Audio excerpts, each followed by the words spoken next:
You may have already known this, but I'm a big fan of science fiction. I mean, this channel is pretty much dedicated to a show about an alien who travels through time and space in a phone box, so I am quite fond of it. But what I thought I would do is start a brand new series where I would talk about a variety of different science fiction movies, ones that are well known, others maybe not so much, and just talk about them and talk about why I love them and why I think that they are great movies in general, but also brilliant pieces of science fiction. So from the title and thumbnail of this video, you can probably tell that in the first episode of this, we are going to be talking about 2001: A Space Odyssey from back in 1968, directed by Stanley Kubrick. I've got to say, this is probably one of my favourite movies of all time. And the thing is, it's a strange movie because I don't think I understand it.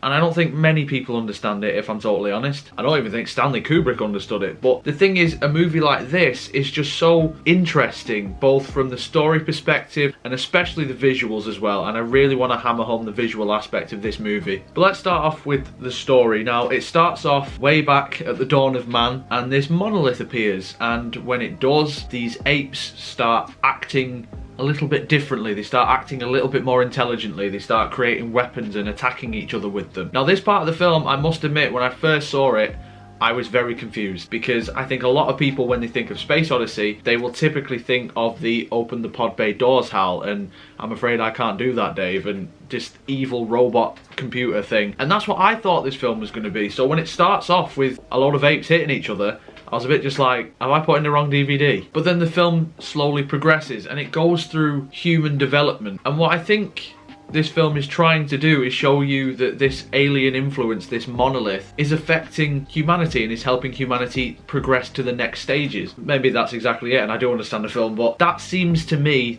to be the general sort of story aspect of the film. And then throughout the rest of the film, like, you see these characters and their reaction to the monolith later on when they discover it on the moon, I think it is. Is it the moon or is it a different planet? I can't actually remember off the top of my head. But again, humanity takes another step forward and you see these astronauts who are on this space expedition, which I believe at this point is the longest one that they've ever done, or the most advanced one that they've ever done, and they've got the most advanced computer on board and everything. So it's like, again, humanity has taken a huge leap, all because of the influence of the monolith. And then this bit is probably my favourite bit of the entire film. I think the rest of it is interesting enough and it's quite visually interesting. I mean, the entire film is visually interesting, but I think this part in particular with Hal and Dave is the most interesting part of the film and the most engaging part of the film, because it does kind of feel like a claustrophobic sci-fi horror. I love stuff of AI going wrong and technology being used against us, the creators, as it were. I just love that sort of thing, and I think Space Odyssey in this particular section does that fantastically. The way that Hal really is this omnipresent bastard, but then again, he's just following his programming. So I mean, there's many a movie like this, but I think Hal really is the precursor to that stereotypical AI gone wrong trope. And he's brilliant. He's so brilliant. He's so calm yet chilling at the same time, because you know that he's watching these guys the entire time. I don't really know how to explain the latter stages of this, because it's very weird. And if I say it out loud, it'll seem weird. And I think it's one of those things that if you haven't seen this movie, then you need to just go and see this movie, because I genuinely can't explain it. Or if I did, I just wouldn't do it justice. But the ending is not only a mindfuck, it's visually interesting. And the ending itself, I don't actually know what it is or what it means. I think the whole idea is that it's up to your own interpretation. So I could say here, well, I think it's this, but then that's totally wrong. Or someone else just might have a totally different viewpoint, which I think is the brilliant thing about this film. It's the fact that whilst it is quite clear cut in a few different aspects, I think you look at certain parts of it and you don't actually know what that means or what it says. And you can talk to a variety of different people about it, and they will each probably have their own interpretation of it. I think that is genius, and that is why I love this film as much as I do. I've watched this film a few times now, and I've spoken to different people about it. None of us really know what's going on, but we each think, oh, well, that could mean that, and maybe that part means that. I think that's when you know a film is going to stand the test of time. Not just because visually it's very impressive, which I'll get to in a sec, but the fact that you can keep talking about this movie. There is always new things to find in it. There is always these different interpretations. Like the amount of videos on YouTube talking about what the ending potentially means or what the entire film possibly means is fascinating. Watching various different videos and talking to different people, I came up with different ideas that was somewhat similar to that idea, and that idea meshed them together. It's just such an interesting movie to dissect and discuss. But the thing is, let's talk about the visual stuff. Now, it's mental because this film has ruined the rest of cinema for me. Because you look at certain films and you go, well, the special effects are a bit shit there, but they'll say, well, the technology wasn't around in that time, or, well, the budget wasn't there. I don't know why the budget wouldn't be there for a major Hollywood movie, but you get the idea. Some of these smaller cult films, and you think, yeah, that's a fair enough point.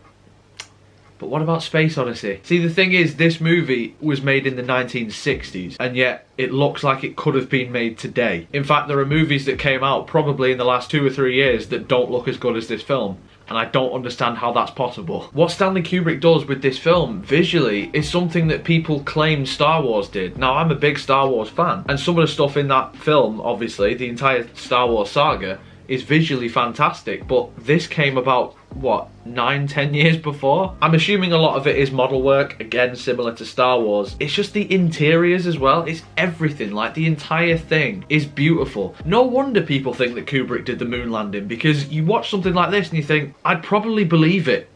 If it was fictional, I could probably see it, because look at this. I mean, proper tinfoil hat conspiracy theory, but maybe this was him testing out the moon landing. Like, can I actually make it look real? Well, yeah. Whether it's the spaceships and the way that they're gliding through space, or whether it's the surface of different planets, or it's the interiors when you see people walking almost in like a circle, and it's like the way that gravity is done, and you see like pens floating about, and like there's these special shoes that people have to wear. It's just, there's so many different things that Kubrick does in this film visually that most directors probably wouldn't even think about. But he really wants to emphasize that yes, we are in space right now. Most sci-fi movies, to save effort or time or budget, whatever, they would just sort of say, well, we're inside a spaceship now, so that means all gravity is just normal again. Which is fair enough, because I imagine if these big space stations were real, we would just make gravity dead simple. However, the fact that Kubrick takes the time to do these shots where people are wearing specific shoes